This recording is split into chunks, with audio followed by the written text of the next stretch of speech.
যে কোনো বিষয় সিদ্ধান্ত নেওয়ার আগে কি করতে হয়? পারস্পরিক যে মত বিনিময়, তাই না?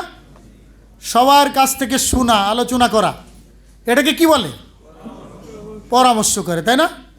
এই পরামর্শের ব্যাপারে তো ওই যে আয়াতটা পড়েছিলাম সূরা আলে ইমরানের 159 নম্বর আয়াত, ওখানেই আল্লাহ বলতেছেন, হ্যাঁ, ওয়াশাবিরহুম ফিল আমরি।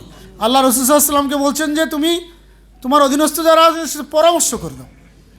আরও আয়াত আছে যে কুরআন এবং হাদিসের দৃষ্টিতে এই পরামর্শ করে নেওয়ার জন্য নির্দেশনা দেওয়া হয়েছে।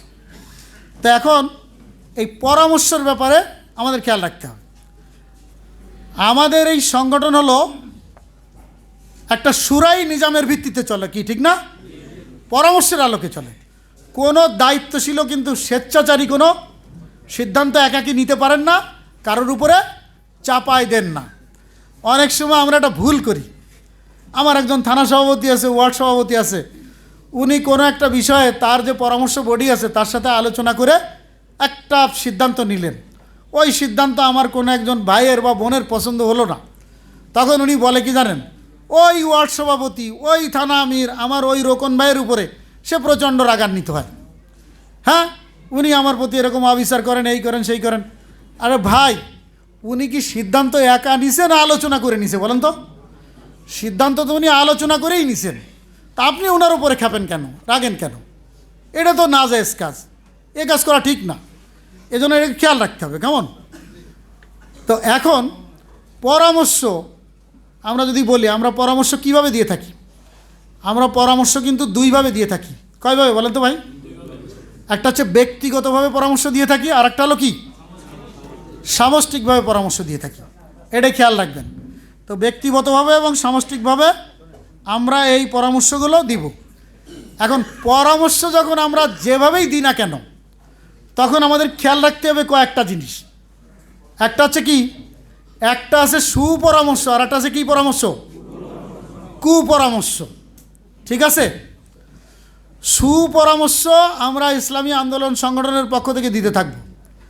আর ইসলামী আন্দোলন সংগঠনের বিজয়ের জন্য যদি বাতিল শক্তির ভিতরে ফাটল ধরাই দেওয়ার কোনো প্রশ্ন দরকার হয়, তো সে জায়গায় যদি একটু টেকনিক অবলম্বন করতে হয়, সেটাও আমরা করব।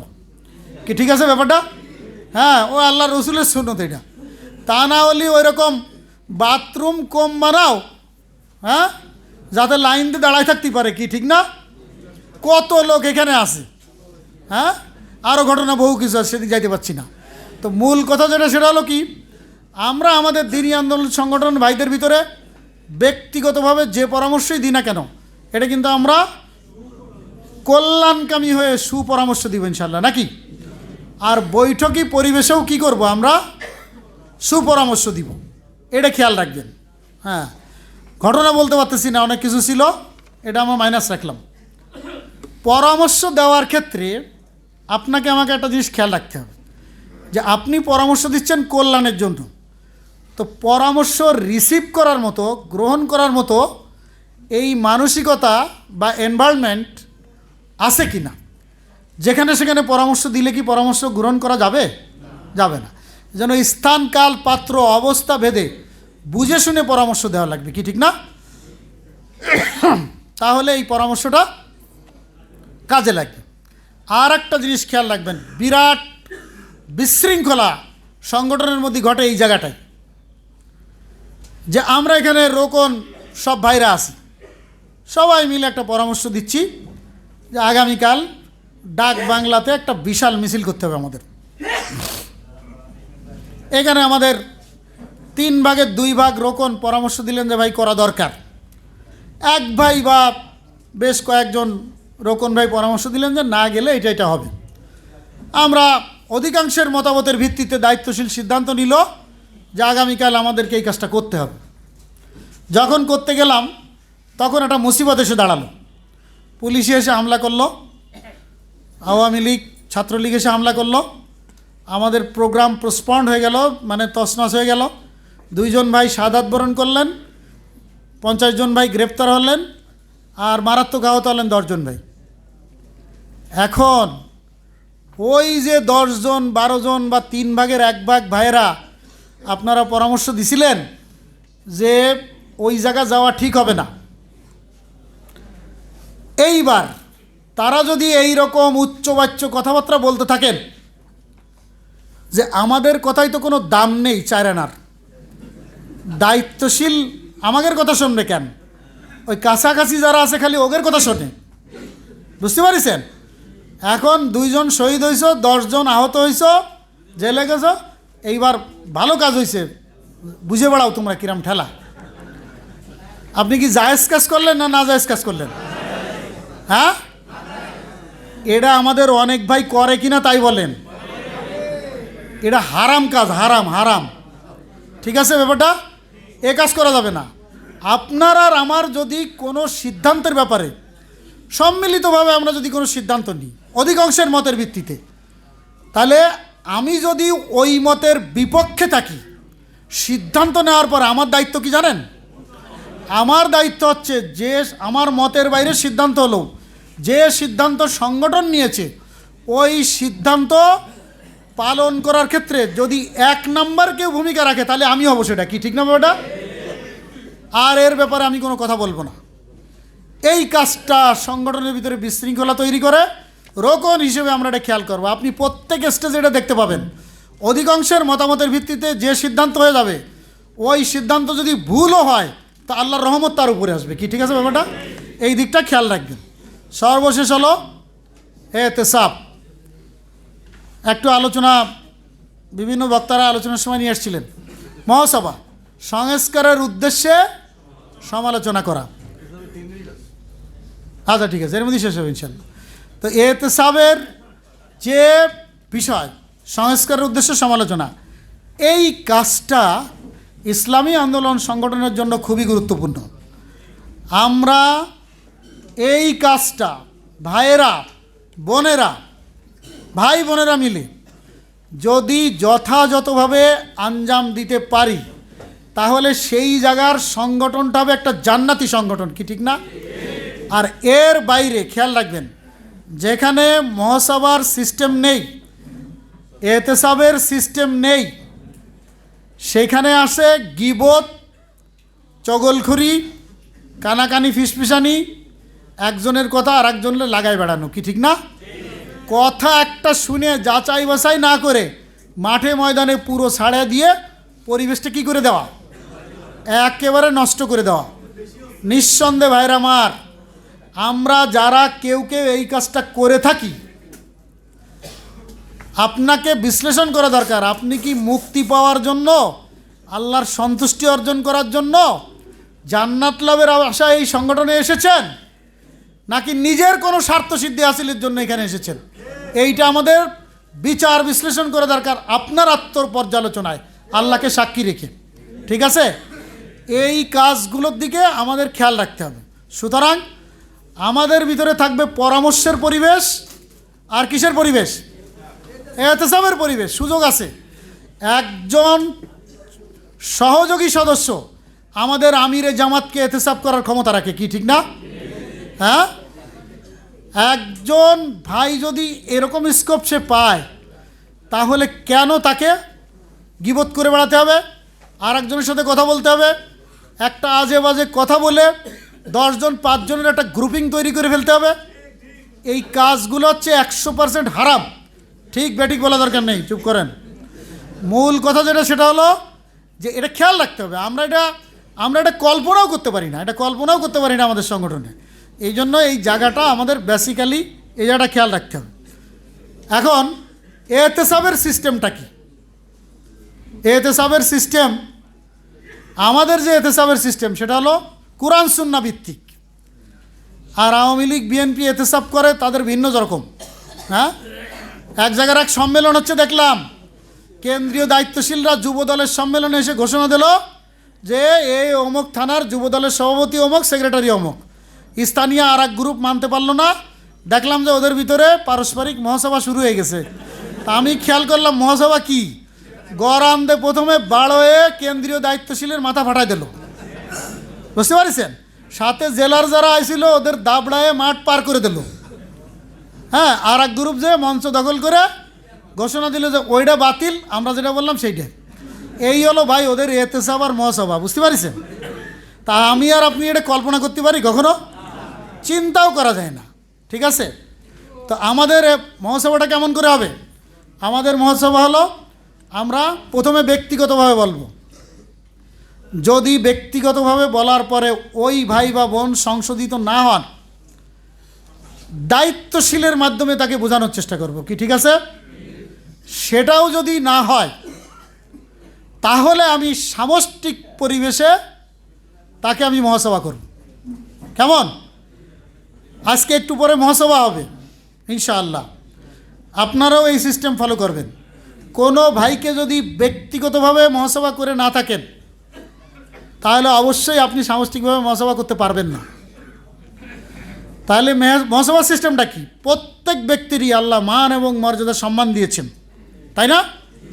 ভুল ত্রুটি আমরা করতে পারি, কিন্তু ওই ভাইকে ছোট করার, হেনস্থ করার কোনো সুযোগ কারোর আছে আমাদের? কেউ দিছে? দেয়নি। এই জন্য ব্যক্তিগতভাবে তাকে বলতে হবে আগে, সংশোধনী না হলে দায়িত্বশীলের মাধ্যমে। তারপরে কোথায় যাব? সামষ্টিকভাবে এতে সব মহাসভা করবো আমরা। এ হলো সিস্টেম। আর মহাসভা করার সময় কোন জিনিসটা খেয়াল রাখতে হবে? মহাসভা করার সময় খেয়াল রাখতে হবে সহি নিয়ত নিয়ে মহাসভা করতে হবে। ওই একটা হাদিস আছে না, এক মুমিন আর এক মুমিনের কি? হ্যাঁ, আয়নায় যখন আমার চেহারা আমি দেখি, তখন আয়না, আমি একজন কালো মানুষ, আমারে কি সুন্দর করে দেখায়? আমার মুখে যদি একটা তিল থাকে, তাহলে কি সে তিল ছাড়া দেখায়? তাইলে কি মহাসভা কি করতে হবে? ঠিক যতটুক ততটুকুই করতে হবে, বাড়িয়েও বলা যাবে না, কমিয়েও বলা যাবে না। আমি ওই ভাইকে জাহান্নামের আগুন থেকে রক্ষা করতে চাই, এইটা আমার নিয়ত থাকবে। তাকে ছোট করার উদ্দেশ্য না, হেনস্থ করার উদ্দেশ্য না, অপমানিত করার উদ্দেশ্য না। কেমন? হ্যাঁ, এটা খেয়াল রাখতে হবে। তারপরে কি? তাহলে সহি নিয়ত নিয়ে মহাসভা করতে হবে। যেখানে সেখানে মহাসভা করা যাবে না। এইবার আর দুইটা জিনিস আছে, এইটা মহাসভা করার সময় খুব সাবধানতার সাথে খেয়াল করতে হবে। এইটা যদি না থাকে, তাহলে কিন্তু বিপর্যয় ঘটবে। প্রথম হলো কি? আমি মহানগরীর আমির, আপনারা যে কেউ আমাকে মহাসভা করার ক্ষমতা রাখেন। এখন আমি যদি মনে করি যে ছাত্র জীবন থেকে আমি ওরে ব্যক্তিগত টার্গেটে রেখে আস্তে আস্তে সমর্থক করলাম, কর্মী করলাম, সহযোগী করলাম, আস্তে আস্তে রোকন হলো, তো ও তো কমপক্ষে আমার প্রতি একটু সদয় হবে। তো ও আমারে মহাসভা করলো শেষকালে। এখন আমি যদি আমার মনে মনে এইরকম চিন্তা করি, তাহলে কি আমার এই চিন্তাটা করা সঠিক হলো? প্রশ্নই ওঠে না। আমাকে যে কেউ মহাসভা করতে পারে, তাহলে আমার মাইন্ডসেট প্রথমে করতে হবে যে না, আমারও ভুল ত্রুটি হতে পারে, আমাকে যে কেউ মহাসভা করার ক্ষমতা রাখে, এবং ওইটা আমাকে পজিটিভলি সেইভাবে গ্রহণ করতে হবে, 1 নাম্বার। 2 নাম্বার কি?